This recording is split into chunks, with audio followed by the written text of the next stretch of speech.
Alors, bon matin à tous et à toutes. Ce matin, on va vous parler de Nordvolt. Ce matin, on va vous parler d'un zombie dont il ne reste que le certificat de décès à signer. François Legault manque de courage pour le dire clairement aux Québécoises et Québécois.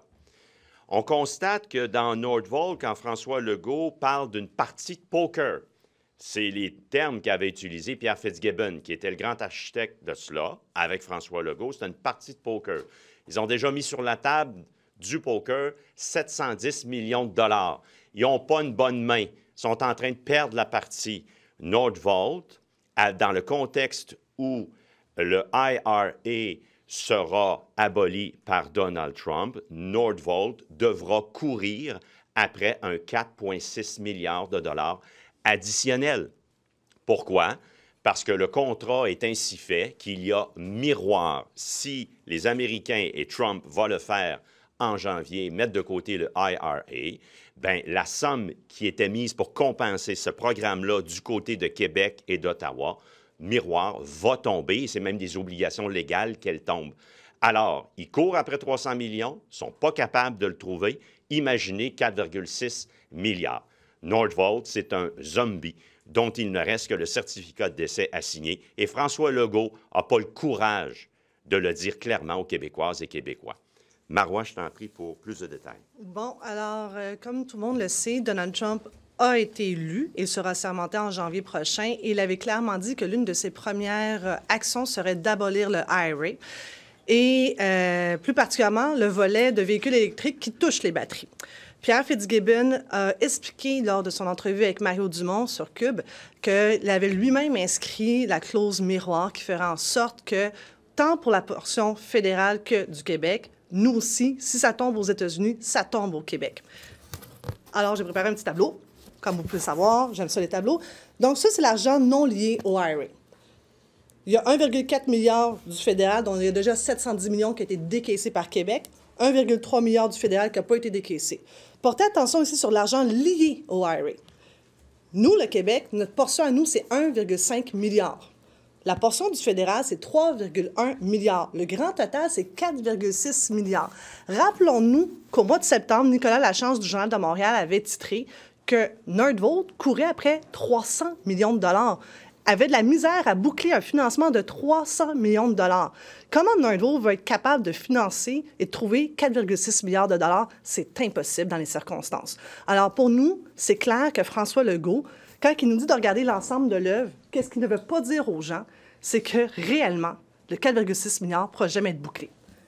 Puis pendant ce temps-là, je comprends pourquoi François-Philippe Champagne dit souvent qu'il dort bien tranquille avec Nordvolt. Le fédéral n'a pas mis une scène. En ce moment, c'est nous autres qui avons mis de l'argent, puis on commence à ressembler pas mal au dindon de la farce. Si François Legault veut même décaisser le prochain 300 millions, honnêtement, on ne verra pas la couleur de notre argent. Mais c'est pas une bonne nouvelle que Québec se soit prévu cette porte de sortie-là? Le problème, c'est le suivant. C'est l'entêtement de François Legault. En ce moment, là, il y a un autre 300 millions de dollars qu'on va être appelé à décaisser prochainement. Il va le faire, malgré qu'on sait que Goldman Sachs, qui est un actionnaire de Nordvolt à l'auteur de 20 eux ne mettent pas une scène. La seule chose qu'ils veulent, c'est prendre notre argent pour faire quoi avec ça? Pour continuer à mettre de l'argent dans la maison mère, parce que le prochain 300 millions, là, c'est écrit. C'est dans le Capital Action en Suède. Cette semaine, on a appris quoi? L'argent des Québécois a servi notamment à payer des bonnies en Suède, notre argent.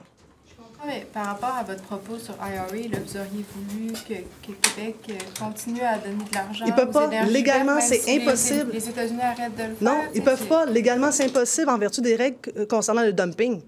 Là, maintenant, ce que je veux, c'est que François Legault dise la vérité aux Québécois. Il sait qu'est-ce qui s'en vient. Il y a une échéance au mois de janvier. Alors, pourquoi il va verser un autre 300 millions? Madame Risky, vous avez fait l'objet de menaces. Il n'y a pas si longtemps, vous avez été sous protection policière. Vous apprenez ce matin qu'il y a un journaliste dont la tête a été mise à prix. Vous vous sentez comment? Ah, moi, des fois, là...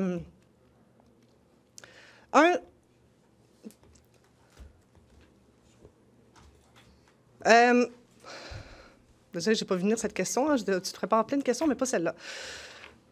Je me mets dans les souliers du journaliste. Je comprends. Puis... C'est important le rôle que toute personne joue en démocratie. Le quatrième pouvoir, c'est celui des journalistes.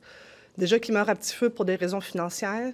Imaginez quand que vous et votre famille, vous ne vous sentez pas en sécurité pour faire votre propre travail, alors que votre travail est non seulement pertinent, il est nécessaire dans une démocratie qui est saine. S'il n'y a plus de contre-pouvoir, s'il n'y a plus personne pour poser des questions, bien alors on peut fermer les lumières. Ça vous ébranle? Oui, parce que c'est important le travail qu'on fait. C'est déjà pas facile. Alors, quand on apprend qu'une personne, sa tête est mise à prix, il y a des gens qui essayent d'empêcher des gens de faire leur propre travail.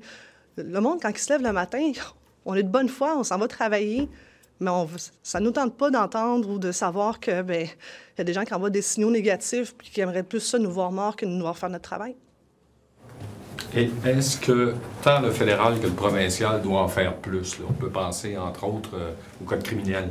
Le ministre Bonardel a dit que les policiers sont bien outillés, il y a suffisamment de policiers là, pour surveiller ça.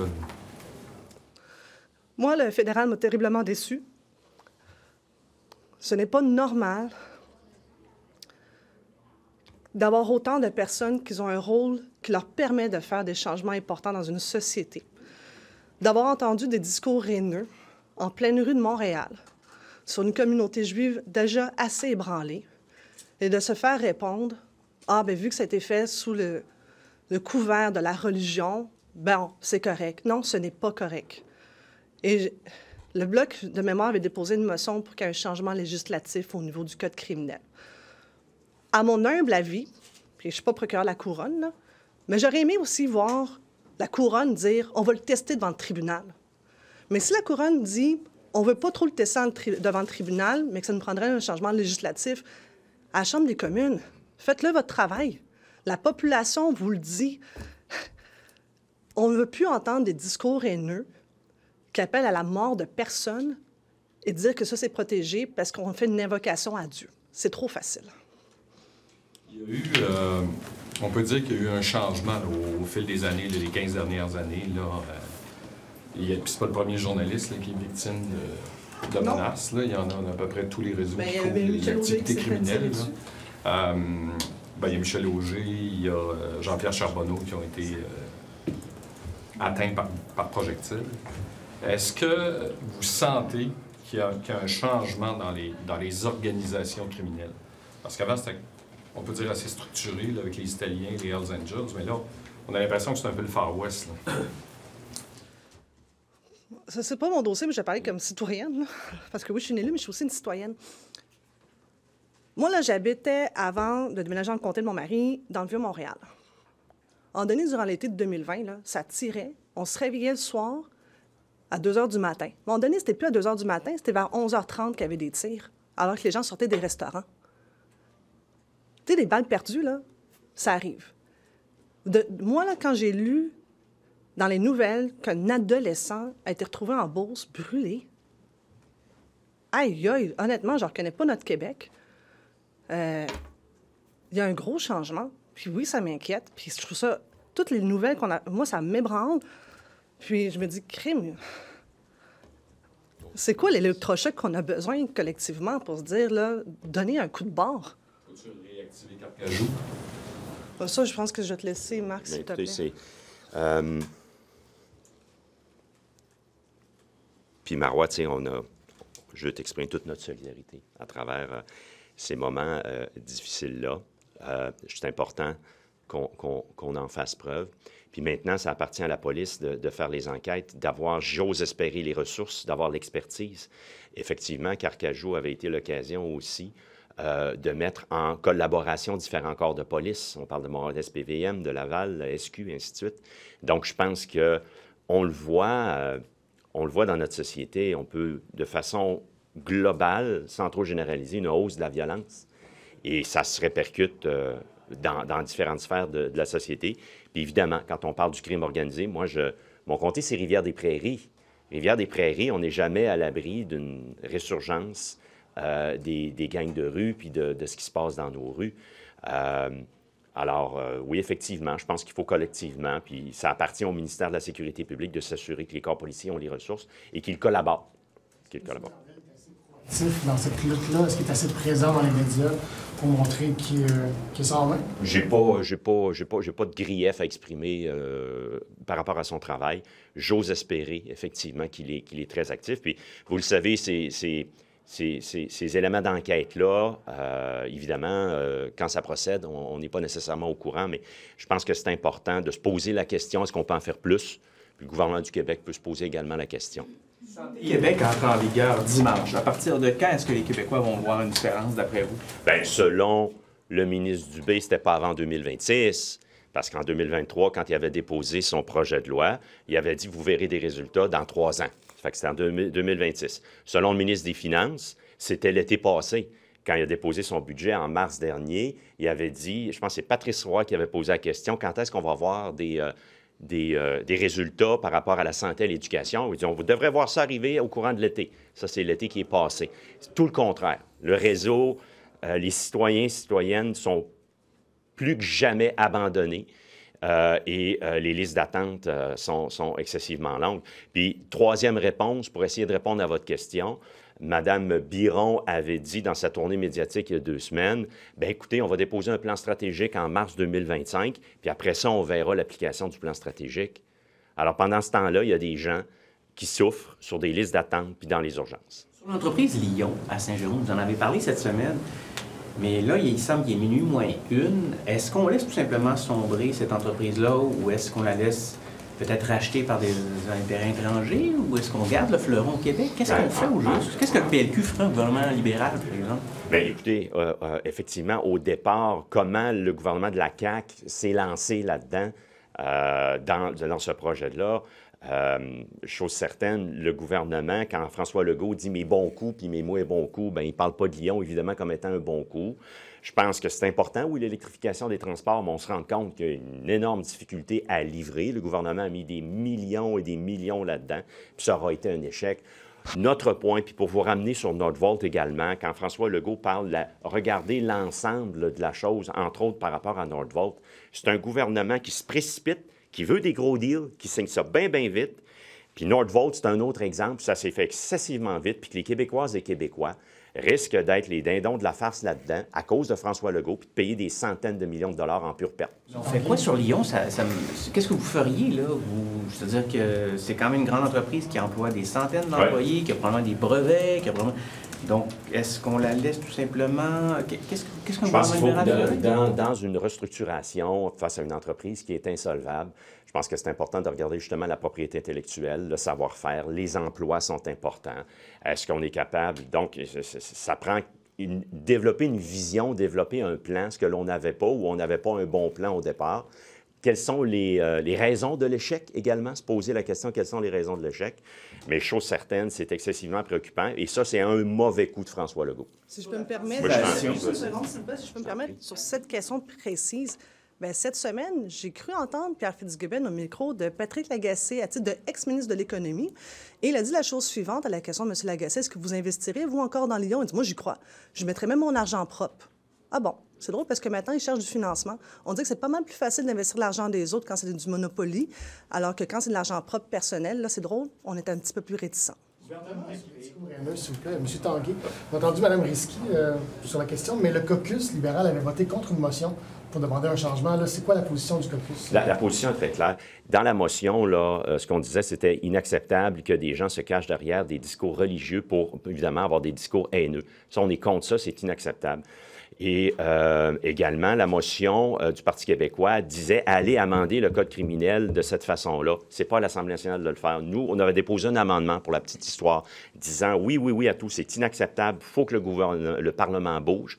Et on demandait au Parlement de bouger puis d'agir rapidement. C'était ça l'amendement qui a été refusé par le Parlement Ottawa, la Chambre des communes. À Ottawa, c'est le code criminel, c'est à eux à faire leur temps. Alors, nous réitérons notre demande. Il faut que ça change. Il faut que la Chambre des communes ouvre le code criminel, aille voir ça et le fasse de façon efficace. C'est pas à nous, à Québec, de rédiger ça. Une fois que j'ai dit ça, j'ai tout dit. Là, notre position est très claire. Là. Le gouvernement a créé 1300 classes de francisation à temps partiel. Ça ne plaît pas à tout le monde. Il y a des gens qui ne peuvent pas y aller. Est-ce que c'est une façon, d'après vous, pour le gouvernement de dire on n'en a pas fermé tant que ça, finalement? Bien, en francisation, c'est un échec de François Legault. François Legault disait en immigration, en prendre moins, en prendre soin. Il nous a menti 2 fois quand il a dit ça. Alors, les immigrants temporaires, il y a ça large part là-dessus. Puis en prendre soin, la francisation. L'avenir du Québec passe par la francisation des nouveaux arrivants qui veulent l'apprendre, qui ont déjà des jobs, puis qui à temps partiel les soirs, puis les fins de semaine, puis sur les heures de lunch, vont apprendre le français. Mais François Legault ne met pas les sous nécessaires pour que ça puisse être une réalité. Danielle Renaud, Madame Risky, what does it say to you that a journalist had a $100,000 hit on his head? I was actually very shocked to hear this because in a normal democracy, everyone should be able to do their job, but especially when it comes down to journalists. This is like the fourth, I don't know how to say it in English, but you know, like pillar of the democracy, the fourth pillar of the democracy. So when we try to shut down the journalists, we are shutting down the liberty of the press, but also the liberty of expression, because as a citizen, we want to speak up, we want to be part of the debate. But how can we be fully part of the debate if we don't have access to the information that we have through the journalists? So I want to say that I truly understand how he must feel and his family must feel, because when you target a journalist, not only he is the personal target, but his entire family also is the target. What do you think of, do you think Quebecers are actually going to feel any improvements in their health care as a result of Santé Québec? To answer your question, it depends on who you are asking it. For Christian Dubé, when he tabled his Bill 15 for Santé Québec, in 2023, he says that we will feel the results in 3 years from now, so in 2026. So, answer to your question, Christian Dubé, it's not before 2026. For Madame Biron, Mrs. Biron, not before we will be tabling the plan stratégique in March 2025, and afterwards we'll have to implement it. And for, unfortunately, Éric Girard, his hopes are now are fading away, because he mentioned on the last budget of March of this year that it will have been this summer that we should have been witness improvement in the healthcare system. So we don't know. But the fact is, to conclude my answer, the fact is that we are in the 7th year of this very bad government of François Legault, and Quebecers don't have the basic services. Quebecers shouldn't have very high expectations. Based on the past? Of course not. And we Liberals, we are preparing the next election, and we will be the alternative to this bad government, who is not able to invest properly, to protect the taxpayers' money, and to invest it to have the end results, the good services. So it's a total failure, this bad government.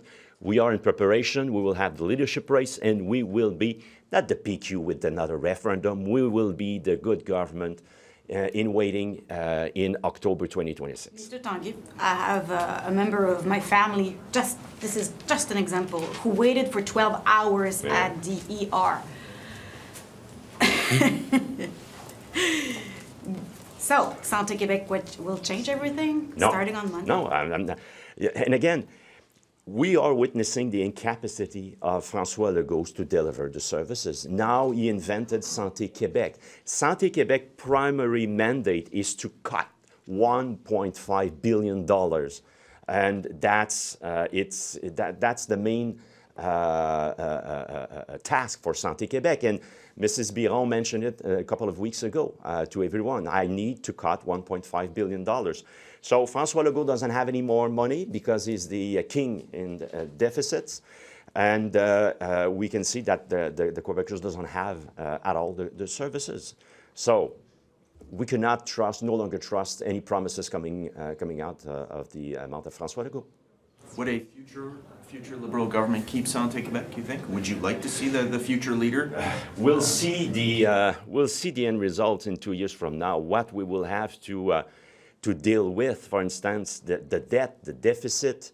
But again, people are eager and are waiting to have the services. I don't think that the solution will be to jump on another debate on the governance. We need to make sure that every penny must be efficient and must be delivered to the healthcare system in terms of providing good services.